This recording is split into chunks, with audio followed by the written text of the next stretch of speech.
Evolución histórica de la alimentación. La forma de alimentarse ha ido evolucionando con el tiempo. En unos inicios se consumían los alimentos como una necesidad primaria. Hoy en día no deja de ser una necesidad. Sin embargo, existen otros factores que afectan al momento de decidir qué tipo de alimento ingerir.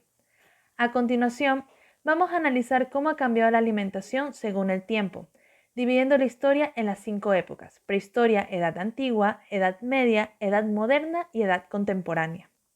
Prehistoria. Durante miles de años el hombre fue cazador y recolector.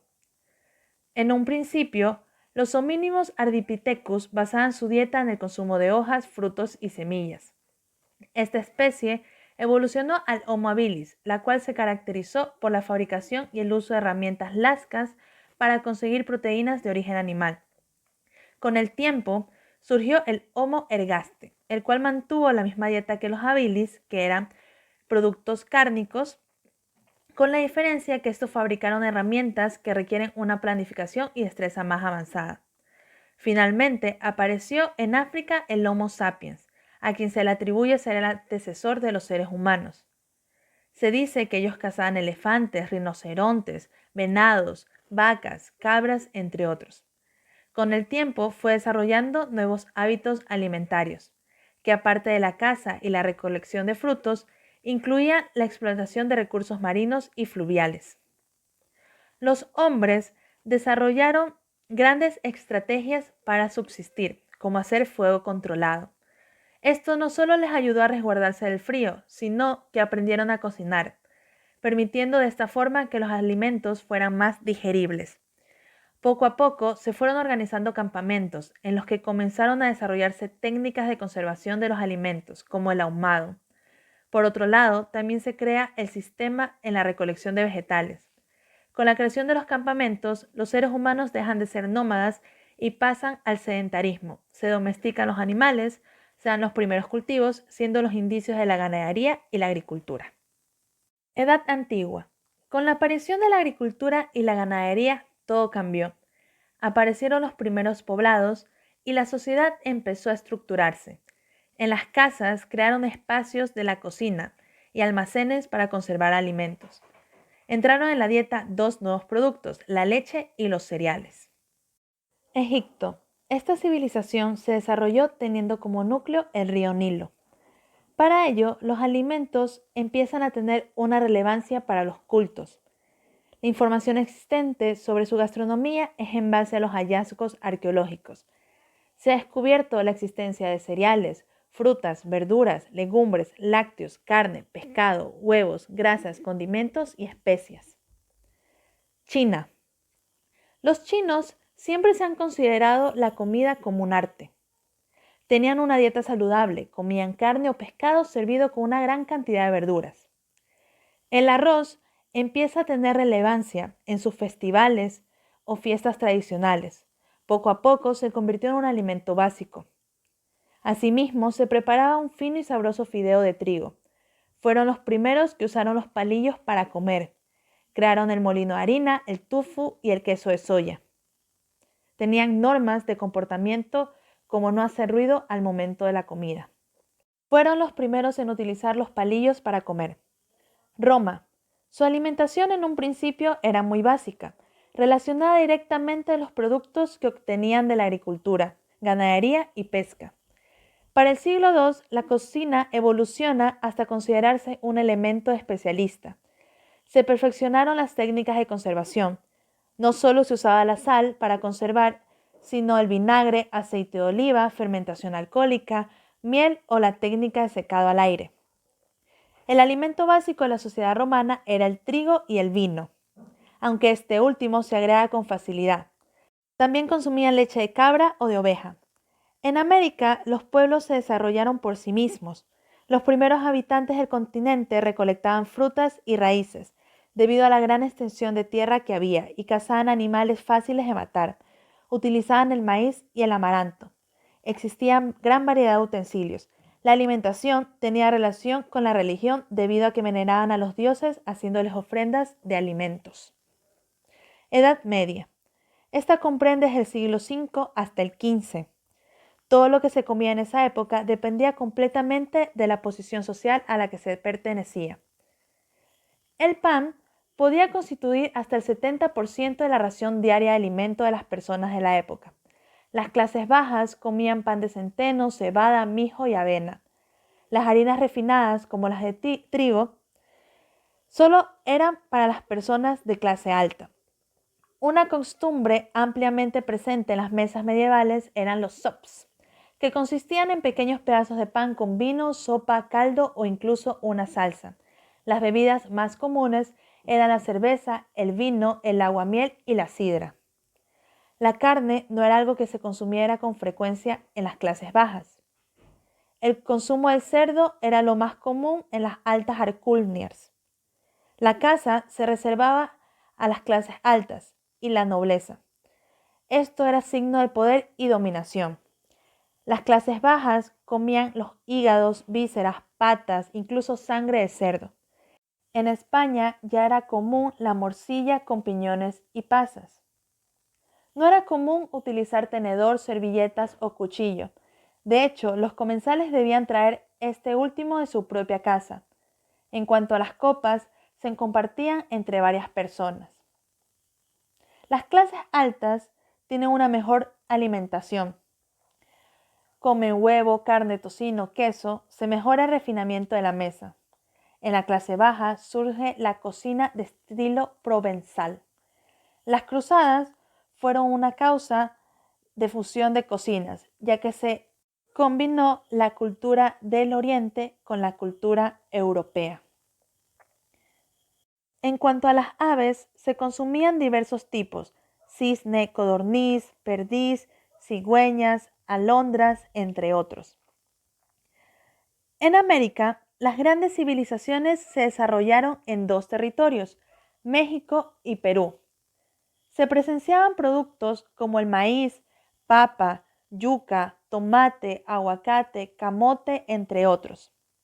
En las carnes se consumían venado, perro, incluso conejo. Además de insectos como los chapulines en Mesoamérica. En las regiones lacustres y en las zonas costeras, su alimentación se basó principalmente en el consumo del pescado. En América del Sur se distinguía la papa y la quinoa. Edad moderna. Se inició con la llegada de los europeos a América y terminó con la Revolución Francesa. En esta etapa, Europa empezó a crear una comida de lujo. Se comienzan a usar manteles, servilletas y tenedores. La influencia árabe se transmite a los reinos cristianos de la península ibérica. Los alimentos que más influyen en la nueva cocina de los siglos XV y XVI son fundamentalmente el azúcar, el arroz, cítricos como la naranja, la mandarina y hortalizas como berenjenas y espinacas.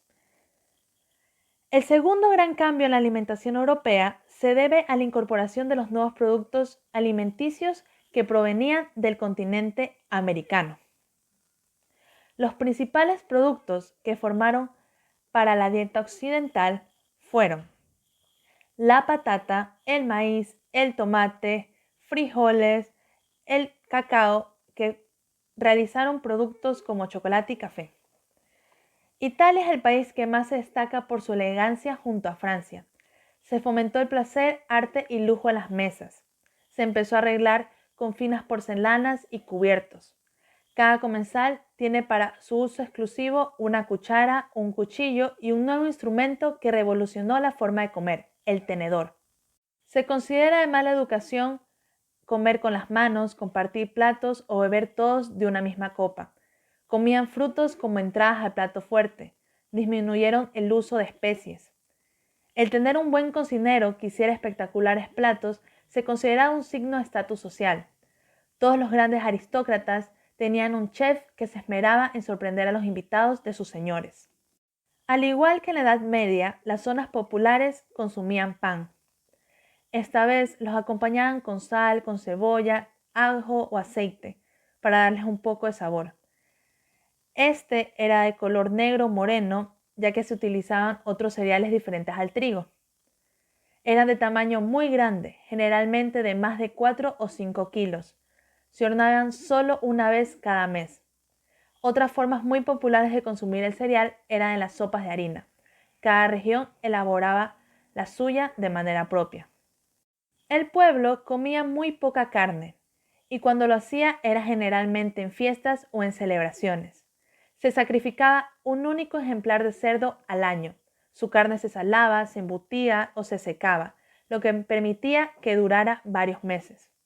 Uno de los mayores problemas que se vivió en esta época fue la hambruna. Por otro lado, en América llegaron varios productos de Europa, como el cerdo, trigo, el olivo, pero el más importante fue la caña de azúcar. Todos estos influyeron en la comida tradicional de Latinoamérica hoy en día. La edad contemporánea abarca desde 1989 hasta nuestros días. En Francia, debido a que ha sido el país con más cocineros y autores gastronómicos, la evolución de la gastronomía tiene sus inicios con 4 autores. Jean-Antelme Brillat-Savarin escribió el libro Fisiología del gusto, donde habla la gastronomía como una ciencia. Balthazar Grimaud escribió el Manual del Anfitrión y creó un tribunal gastronómico. Antonin Carême, su gran aporte es el arte de la cocina en el siglo XIX. La comida fue más higiénica y los cocineros adquirieron la categoría de artistas.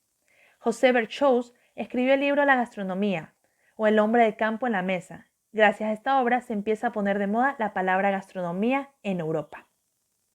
El siglo XIX marca la expansión de los restaurantes en París. Con la aparición de estos se extinguía el servicio francés. Se dio la bella época, se profundiza el lujo en las comidas y los buenos modales. En lo que se refiere a la mesa pública, privada de la aristocracia y la alta burguesía, el genio gastronómico francés, la obsesión de los protocolos, el ingenio de la conservación, entre otras cosas, crean una época inolvidable. Los grandes chefs, los maîtres, los restaurantes prestigiosos empiezan a aumentar. Escoffier estableció las características ideales de un cocinero. Este debe ser limpio, siempre estar uniformado, debe ser puntual, que no fume, no tome y no grite. Además, se le debe la división de la cocina en brigadas: cocina fría, caliente y repostería. Para el siglo XX, uno de los grandes cambios fue darle mayor importancia a la creatividad, lo que significó mucho más que una nueva cocina. Fue un movimiento que liberó a los chefs y les abrió el camino a cualquier estilo o forma de cocinar en el futuro. Surge la guía Michelin, en donde se clasifican hoteles, servicios y restaurantes para el turista. Es realizada por sus propios inspectores. Ofrece al viajero una amplia posibilidad de elección de establecimientos en los distintos niveles de confort y precios. La Nouvelle Cuisine se originó gracias a factores como la belleza, la buena salud y dedicar menos tiempo a la comida debido a otras obligaciones. En la nueva cocina se emplean alimentos frescos de buena calidad. Se usan condimentos para realzar el sabor natural de los alimentos. La comida se elabora al instante. Las preparaciones son rápidas. Se da el consumo de algunos alimentos crudos. El servicio es menos elegante. Se busca la rapidez y los platos se montan en la cocina. Se empezaron a utilizar preparaciones y métodos de cocción orientales y americanos. La mostaza con hierbas, vinagres de frutas, flores más suaves. El cocinero debe tener también conocimiento en dietética, y las largas y difíciles preparaciones desaparecieron. Al otro lado del mundo, en América, las raíces indígenas fueron influenciadas por las españolas, italianas, francesas, británicas y africanas, creando una gastronomía que se caracteriza por su variedad y por el uso de especias. Cada país tiene su propio plato típico. En los países de América Central, las pupusas son muy populares. Son unas grandes tortillas rellenas de queso. En los países de Centroamérica se consumen muchas sopas, como la de res y de alubias rojas. En Colombia se come la bandeja paisa, una exquisitez que consiste en panceta, carne, huevo, aguacate, salchichas y arroz. En Venezuela se comen arepas. Otro plato que se come mucho en América es el ceviche, un delicioso alimento peruano hecho de pescado curado en limón, crudo, con cebollas y especias. Por otro lado, Argentina y Chile son muy conocidos por sus empanadas y sus vinos. Por último, Ecuador tiene su propia personalidad culinaria. Más allá de sus influencias, destacan caldo de bola, empanadas de mote, fanesca, yapingacho, entre otros tipos de comidas. por último, tenemos las tendencias actuales en la gastronomía. La cocina de autor, que se relaciona con la cocina tradicional representativa de un país, en el cual un acreditado cocinero, mediante su experiencia, trayectoria y sabiduría culinaria, innova y fusiona la cocina de su país de origen con una cocina foránea o mestiza. La cocina molecular, que ha sido utilizada por los grandes cocineros para proporcionar distintas texturas que sorprenden a nuestros paladares, uso de espumas, humo, gelatina caliente, nitrógeno líquido, entre otras. Y por último, fast food. El concepto de comida rápida se basa en velocidad, uniformidad y bajo costo. La comida rápida se hace a menudo con los ingredientes formulados para alcanzar un cierto sabor o consistencia y para preservar frescura. Esto fue todo. Muchas gracias.